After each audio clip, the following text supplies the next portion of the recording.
Hi guys! For today's video, magluluto ako ng soy sauce chicken.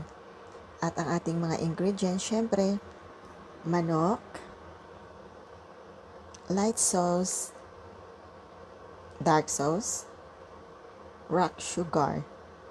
Ayan guys, tinatansya ko na lang kung gaano kadami ang ilalagay ko kasi alam ko na, hehe.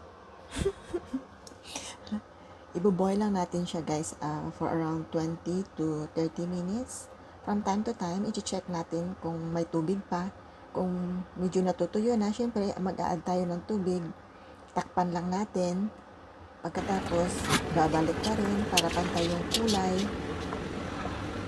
Madali lang, diba? Ayan, after 30 minutes, ito na siya. Diba? Ang dali lang. Tara guys, hihiwain na natin. Tada!